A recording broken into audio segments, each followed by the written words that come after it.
How would you tell people about mindfulness? It sounds like such a broad term, you know, it literally comes from Buddhist practice of focus and attention. So you might be focusing on your breath, you might be focusing on your steps.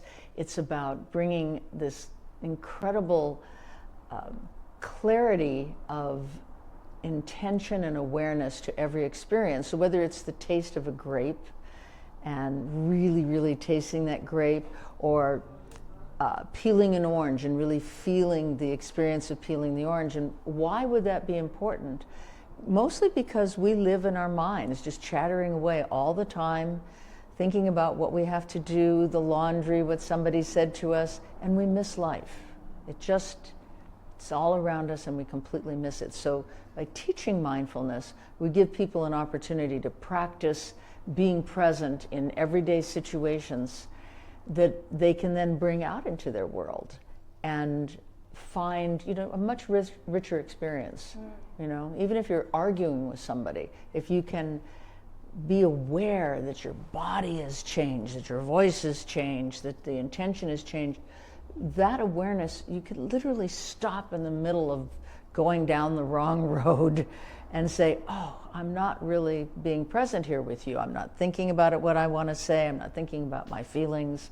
And so you can bring it into every area of your life. You can bring it into working with your customers, your relationships, your children, your parents whom you're taking care of. All of those experiences can be enlivened and enriched by paying attention in a really kind, compassionate, and curious way. Is it something that you would describe as kind of like an awakeness? It would be an Presence? awakeness. It would be non-judgmental, which is very hard for us because we're just taught to judge. You know, we should wear pants this long, or we should act this way, or we should be married or unmarried. We're just a whole, really all we are is judgment people. So it's about learning to even see those things. So watching your thoughts. If awake is part of it, engaged would maybe be another term where you're really engaged. I just noticed that I'm trying to say something to insert into a conversation rather than just listening.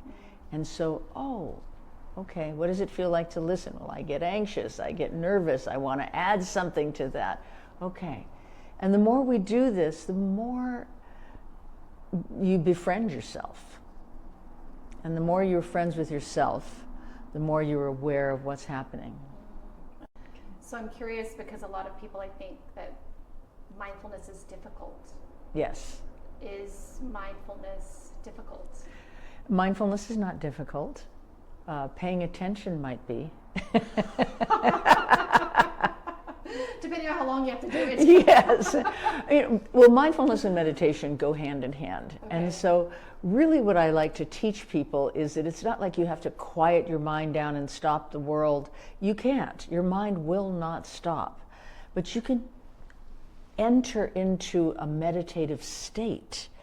And that doesn't mean that everything is stopped. It means that you're entered into a place where your senses are more alert and alive. You might feel the temperature of the room. You might feel the emotion that you carry from last night's conversation with somebody. And you just begin to really be here. And it's constantly about going away and coming back. I had a wonderful teacher, Sidra Winkleman, who said, life is about finding presence and losing it and the search for it and the delightful, rich search to, where is that? I know I felt present. Where did it go? And then you find it for a second, and it's not something, enlightenment and that kind of understanding, it's not something you can grasp. Like, you're not going to pay a certain amount of money or join a class and take something away that you'll have forever. What you'll take away is the understanding that you need to keep coming back. You need to practice. You need to get a new point of view, a new perception. And we can learn so much about ourselves and others, and learn how to really get along. It's interesting. It's interesting because you mentioned mindful eating. Yes. And so that is a technique that I work with clients on, because so many times we're just kind of anxious. You talked about that, just kind of like running through life, getting through your to-do list and things like that, but not really like slowing down to sort of savor life. Yes. Will you say a little bit more about mindful eating? Well, eating is so much fun.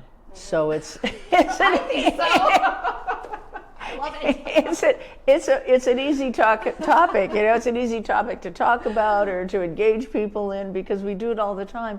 Only we don't really do it with mindfulness. Right. The Noom app, which is one of the diet apps, it talks about storm eating. That means you're hungry, you come home, you just grab food and start putting it in your mouth while you're making dinner. And it's lovely when you're right in the middle of that storm and you say, oh, I'm storm eating. Okay.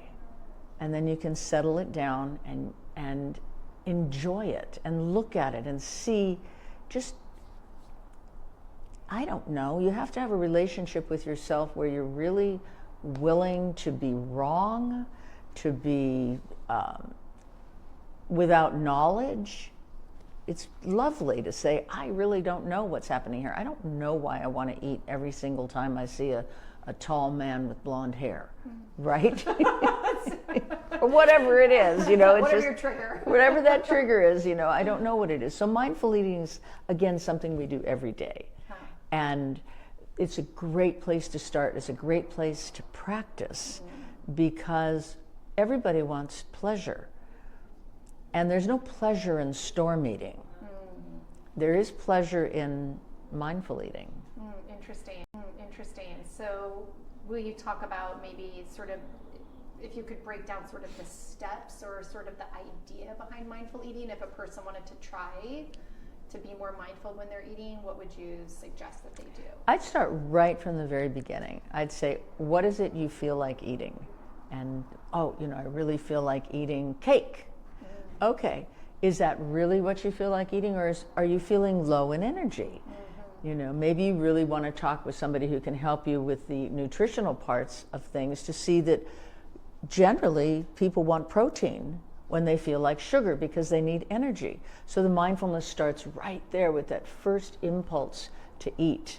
And then you can carry it through to the, what you shop for, the beautiful joy of looking at the different colors in vegetables have different vitamins. The brighter the color, the more potent the vitamins that are there. So how beautiful it is to put the colored vegetables together when you're creating. And even more, I remember a dear friend of mine went through a terrible breakup, and his therapist said to him, what do you eat? And he says, I don't know, I just throw some cottage cheese in a bowl or something like that. And he said, what do you think about nurturing yourself with food? You're missing the nurturing from the relationships. How about nurture yourself with food? And I never forgot it. I don't think he ever did either. So when I make a meal, I think about nurturing myself. I think about, how is this going to nurture me? Yeah, I love that. I love that concept of almost, I was thinking of the word savory. Yes. Of like savoring that moment of almost like the privilege of all the beauty of the vegetables. Yes. Taking that all in rather than just kind of rushing through.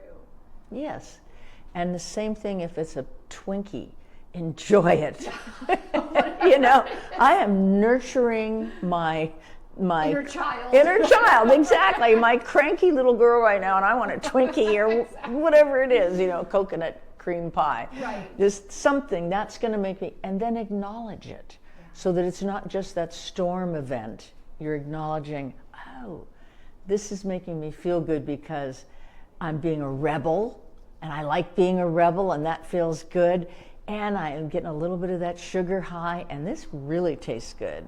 And my grandma used to make coconut cream pie, and I remember her, and now I feel loved. Yeah, interesting. Rather than storming through all that, you would have missed that journey and that moment and everything that it could mean to you.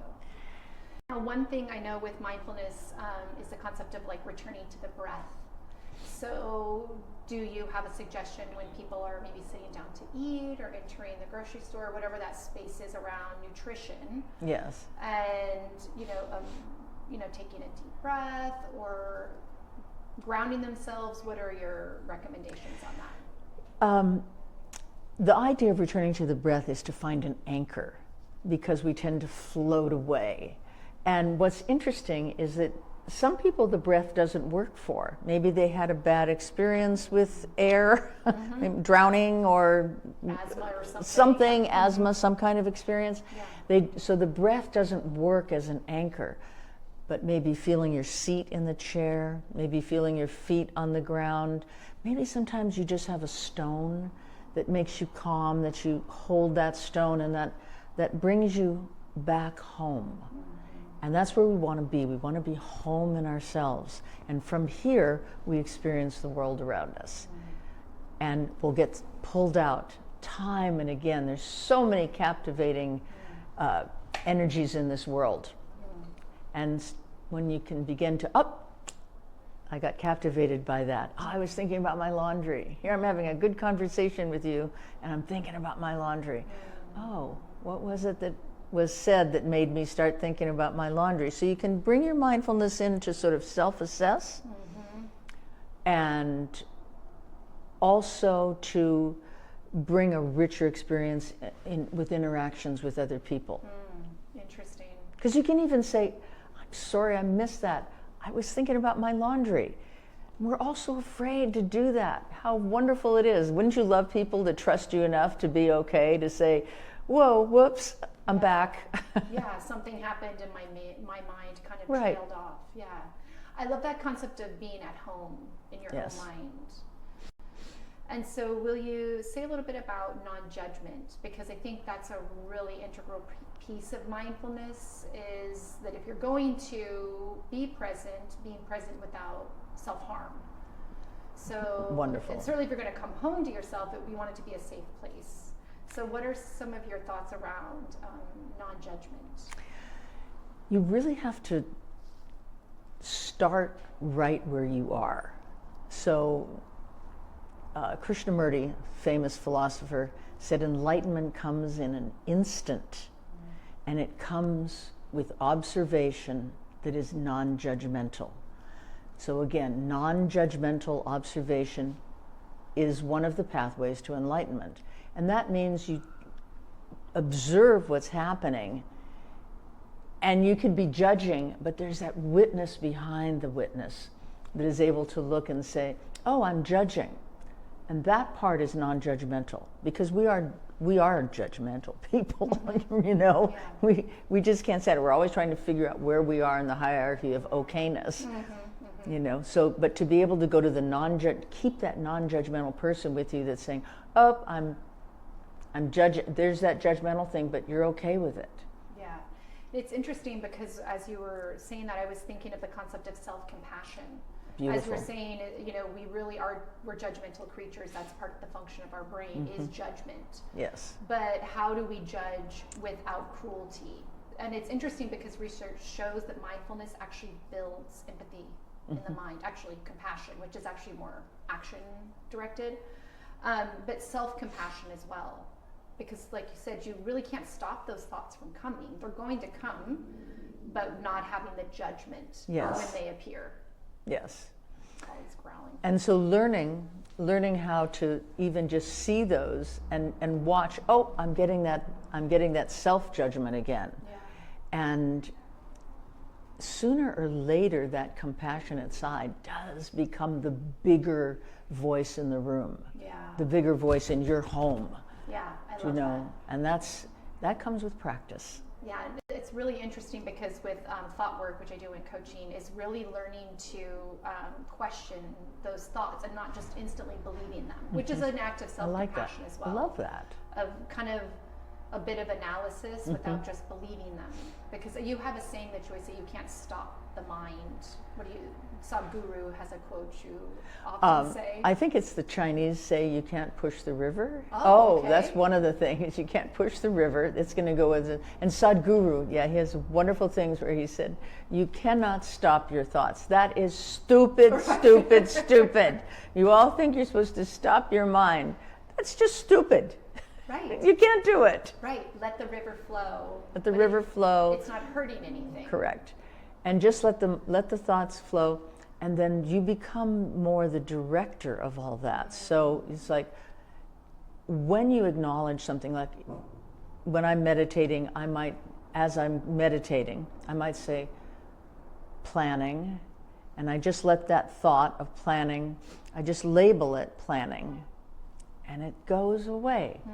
Eating, okay, I let it go away. Doing laundry, arguing. And just by naming the thought, you're acknowledging it, being respectful to yourself. It's here, and it leaves. It no longer tries to hold you. I think that's interesting because back to the mindful eating, I think sometimes, I know for me, I eat when I'm anxious. So all through the day, I'm just trying to feel better. Right. So I want to feel better. So I'm grabbing something thinking, oh, this is going to make me feel better, rather than kind of like stopping and like, what's going on? Why am I? So checking in more. Yes. With checking in more, and also that's called urge surfing. And boy, we all do that. And whether it's whether it's eating or talking on the phone or checking our phone or looking at the news or whatever it is, we're constantly looking to get away from whatever is going on with us. And so if you can just label it anxious. Interesting. Anxious, that might open that door to deepen, anxious, and a little sad, and a little confused, and a little bit, and then you go deeper and deeper, and you think, oh, I know what I'm doing here. That anxiety is just an old belief system that I don't know what I'm doing here, but I'm okay. I can handle this. So just being able to stop for a moment, really settle. Well, and I think back again to the concept of non-judgment, I think that we judge different emotions as well. So I think being anxious, being sad, some of these are labeled as negative emotions, even though we know that we have a whole spectrum of emotions and they're not good or bad, they just are emotions. Right. So not layering that on top of the anxious feeling already. Yes. So again, back to kind of like that self-compassion and investigation. I think you said that originally about inquiry. Wonderful investigation of everything, and inquiry. What is this about? Where does this come from? Because when your dog gets anxious, you don't shut them down. You bring them close. Give them a little pad or something to kind what's of happening? them. It's okay. What are you seeing out there? It's just such and such. It's it's okay. Interesting. And so learning to, I love that. Learning to really honor what's going on. That's beautiful. So you had mentioned something you said made me think about journaling. And I wasn't sure if when people are sort of investigating, do you recommend that they have some kind of journal where they maybe look for patterns? What are your thoughts around journaling with the meditation or mindfulness? Well, in the classes, in the mindfulness classes, there's so many things that so many subjects, whether it's eating or thinking or exercising or loving or whatever, the many, many, many subjects. So I don't know that there's any particular global recommendation about journaling. If people are used to journaling and that's something they do a lot of, then yes, there's also things online that you can find about different ways to journal. I find that having just a notebook, a couple of different places in my house, and I can write things down. If I'm preparing for a class and I get a thought about something, I can write it down.